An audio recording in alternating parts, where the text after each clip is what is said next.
Bismillah ar-Rahman ar-Rahim. Alhamdulillah, wassalatu wassalamu ala Rasulullah. We continue reading from Imam Al-Ghazali's The Jewels of the Qur'an, Jawahir al-Qur'an. We have reached Surah Al-Rum, the Romans. And Imam Al-Ghazali chose 17 verses from this surah, from this chapter. And of course, Imam Al-Ghazali also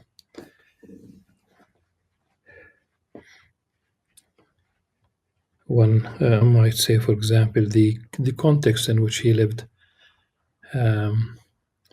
might influence also why certain verses are not chosen. For example, about usury, riba, interest as they call it now in the banking system,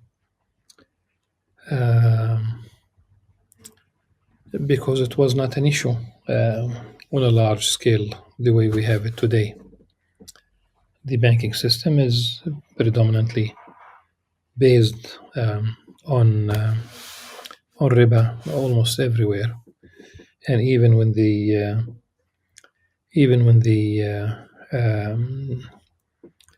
Islamic banking system was introduced, it does have traces probably, because they have to work with central banks that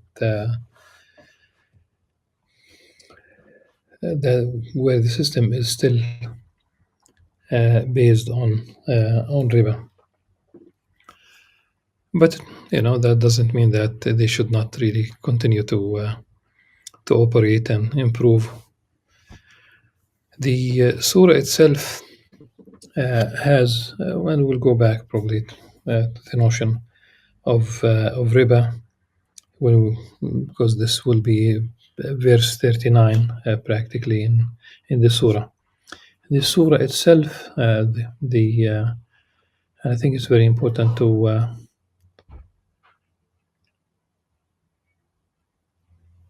remember that it begins with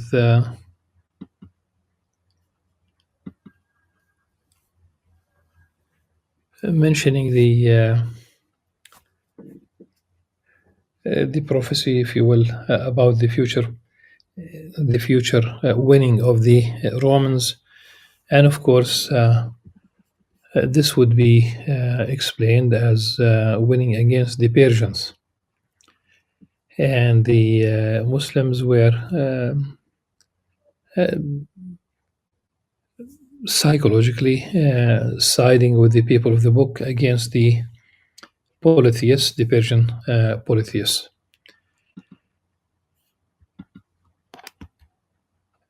And it's an amazing thing, because this is a future event, and we have certain things in the Qur'an, and probably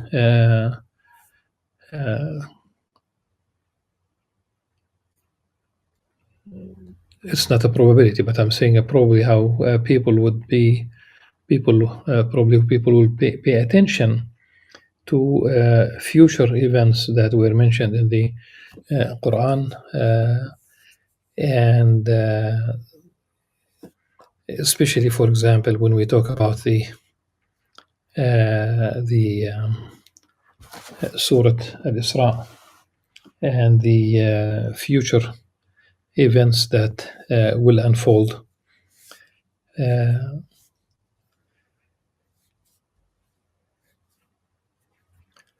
So, Alif Lam Mim, غلبت الروم. The Romans have been defeated. That's how it begins. In a nearby land, yet following their defeat, they will triumph. غلبت الروم في أدنى الأرض وهم من بعد غلبهم سيغلبون في بضع سنين. بضع in Arabic is 3 to 9 years. لله الأمر من قبل ومن بعد ويومئذ يفرح المؤمنون. Once the victory of the Romans takes place, the believers will rejoice. Remember, this is the Muslims rejoicing when the Romans the people of the book, win a war against the Persians, the war between the Romans and the Persians. That was literally a long story spanning probably hundreds of years.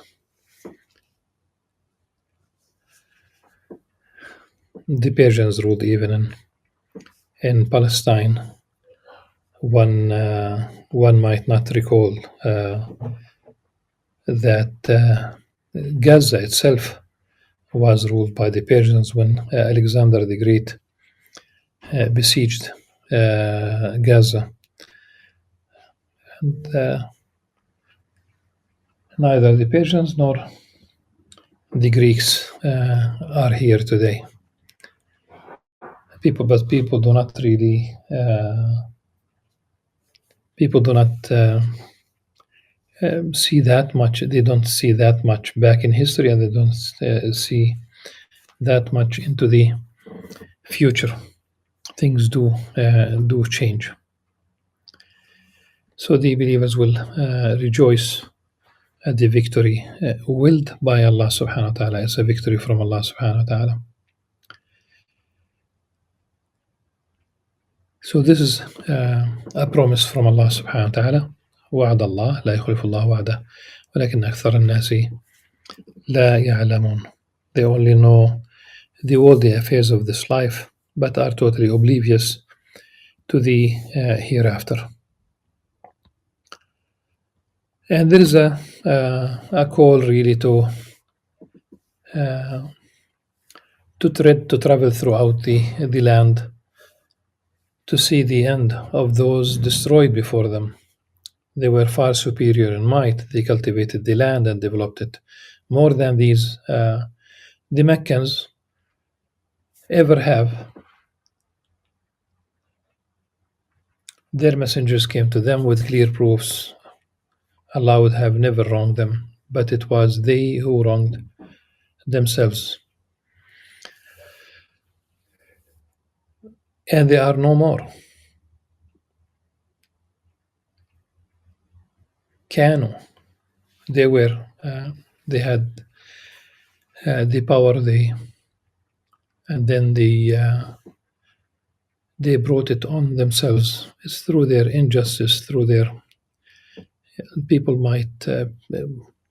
You have the idea of people might associate punishment only with the rejection of faith, but if you understand really the Islamic worldview, injustice is the primary.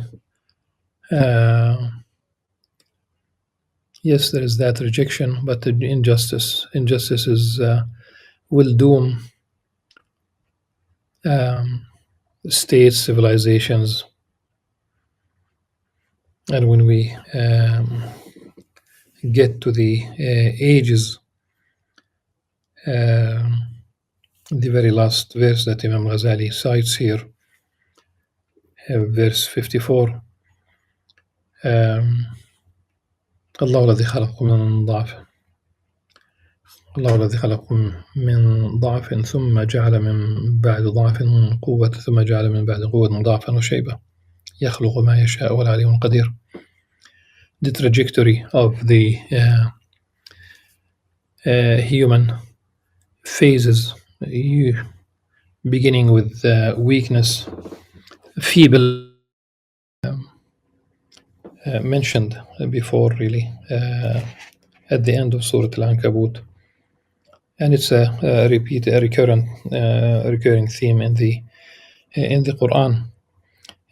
So one should remember, if you see the land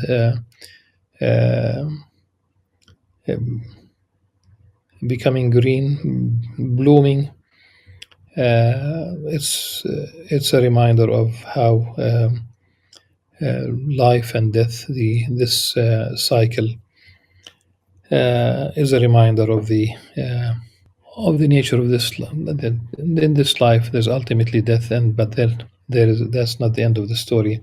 There will be resurrection, and a reference to creation directly. And we said earlier that it seems that Imam Al-Ghazali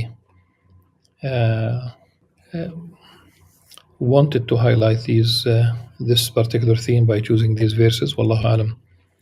So I can just simply mention some verses amongst these 17 verses where creation is mentioned directly.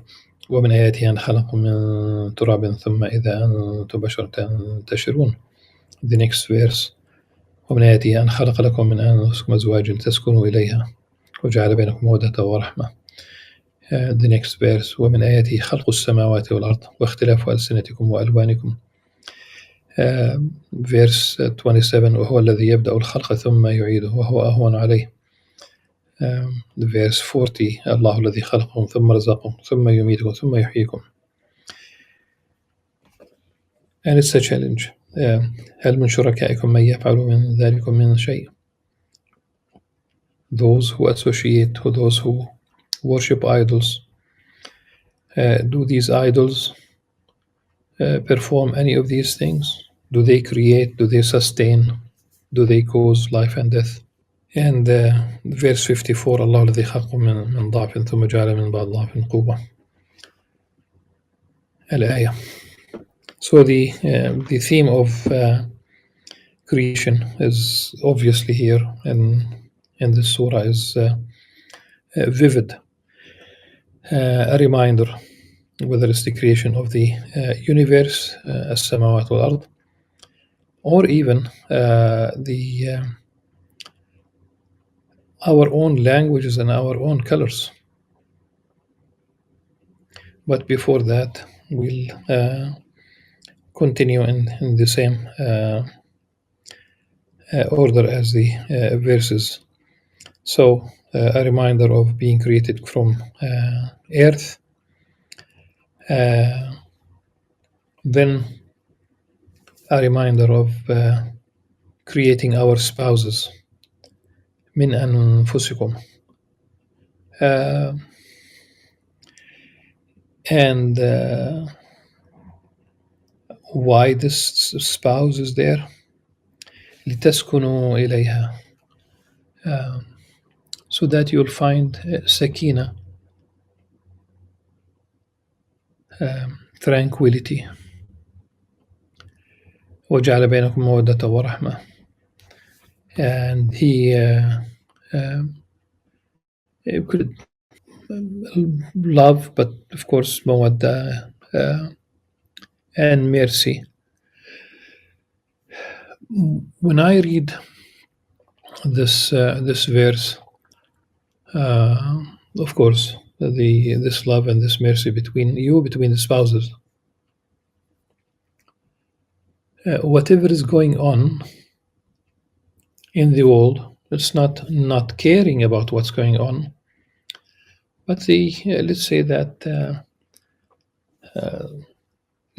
the husband, and this is not sexist. I think we are unfair to women when we ask women to work 2 shifts, one outside the house and one inside the house, and this is detrimental to the psychological health of the children.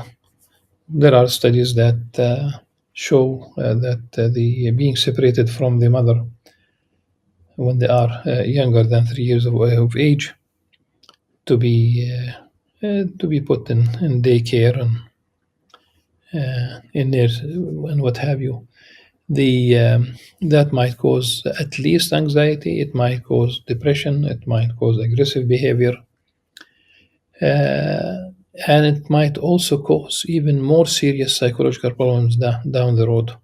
People don't realize this. At any rate, so whatever is going on outside the house, there are challenges, there are difficulties, there is hard work outside. So when the husband comes home, then the home should be a refuge, a place where tranquility should be predominant. It's inevitable that some Some issues might need to be resolved, etc. But primarily, the house is a place. The home is home. Okay, it's not the walls. Walls do not create a home. Chandeliers do not create a home. Whatever. I'm just choosing one example. A home is the relationship, and the tranquility. This is obviously mentioned first. No need for drama, and also the romanticizing marriage, trying to live like people on in soap operas and on TV. That's not real, and I think we have failed to as a society to prepare the youngsters uh, for uh, for marriage in the sense of uh, understanding really what the family is about. No matter the type of wedding that you have, the lavish wedding, the honeymoon as you call it. I For whatever reason, for the last 40 years, I have been saying to my students, to my audience, there is no honeymoon. Um, Again, when you have a realistic approach to family and what is it about, you can make your life kind of it's not going to be an ongoing honeymoon, but the idea is to to to create that kind of tranquility, and of course uh, you need both of them to be on the same page. If one of them is attached to material attachment, the house is not a place that will not have material things. But I like the minimalist idea, um, but it's not something that we practice. So this is something extremely important, that the creating a family, uh, this family, this small unit, if you will, is part of a larger society, and values, spirituality, ethics, morality. I think these should be part of what the spouses should be looking at and impart to their children. The next, so that's ومن آياته أن خلق لكم من أنفسكم أزواجا تسكنوا إليها وجعل بينكم مودة ورحمة إن في ذلك الآيات لقوم يتفكرون. The next verse is about languages and colors. One of his signs, of Allah's signs, is the creation of the heavens and the earth and the diversity of your tongues and colors.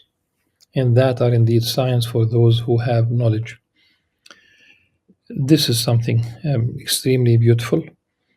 Once you realize your tongues, your languages, your colors.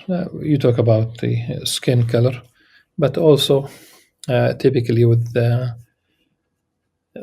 skin color also different physiognomy. Nothing of this should be a cause for discrimination. The languages are signs pointing to Allah subhanahu wa ta'ala. Remember that the very first story in the Qur'an is that of creating Sayyidina Adam alayhi salam Allah subhanahu wa ta'ala created him and also taught him the names of all things. وعلم آدم الأسماء كلها. As a theory of language, there is no way you can come up with a language if you are on your own. The normal natural way of acquiring language acquisition is from your social context. Typically, it's parents, but if it's not the and it could be the grandparents, could be the from siblings, could be from whatever the social context. And remember that Sayyidina Adam alayhi salam did not have a social context. He was the first one, the first human being. And that's why the language had to be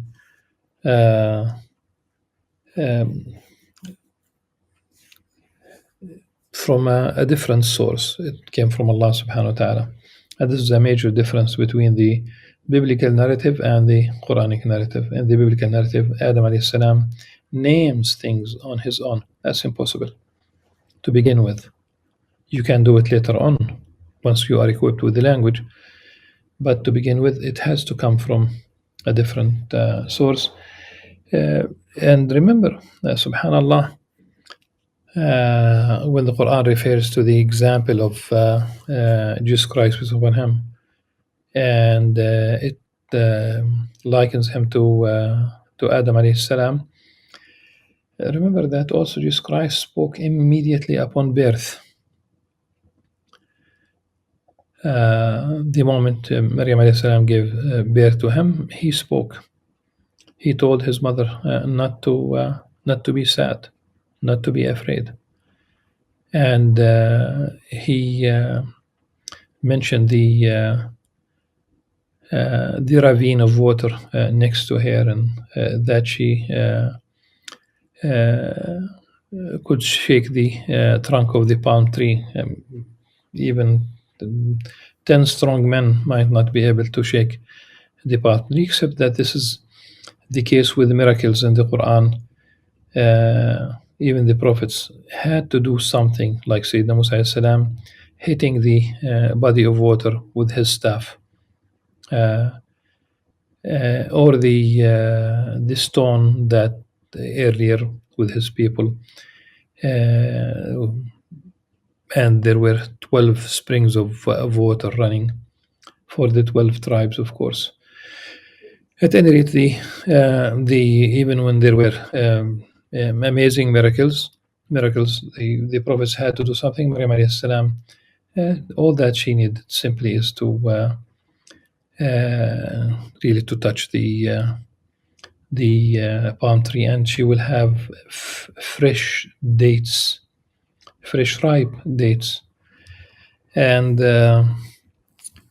this would be, of course, like right now. And I love these fresh ripe dates. We call it rutab, as it is mentioned in the Quran, rutaban janiyya. Right now, it's August. It's never in December. Almost basically indirect reference about the time when of the year when Jesus Christ, peace be upon him, was born. So he spoke. Some interpreters of the Quran, some exegetes would say that it's the Archangel Gabriel, the spirit of the Holy Spirit, if you will. No, it's not, because when she arrived at her, when she went home, and the context shows that it's her baby, it's her son. She was not married, a very pious woman, and her family exclaimed about the whereabouts of this child. She pointed to him, and he spoke. فأشارت إليه. قالوا كيف نكلم من كان في المهد صبيا. And they exclaimed, how could we basically speak with a baby? And he spoke. قال إني عبد الله آتاني كتاب وجعل نبيا. To the rest of the story. So So here we do have those who spoke and their language was not really the result of acquisition the way we have acquired languages. So all languages are signs pointing to Allah subhanahu wa ta'ala. And I would claim that there is a certain genetic map that bring all these languages, all these families of languages back to the language that Sayyidina Adam alayhi salam spoke. So Allah subhanahu wa ta'ala created the ability, the linguistic ability in us. So there's a part of the brain responsible for language. And then the normal path for us is that we do acquire language, but we do have that ability. And with the colors,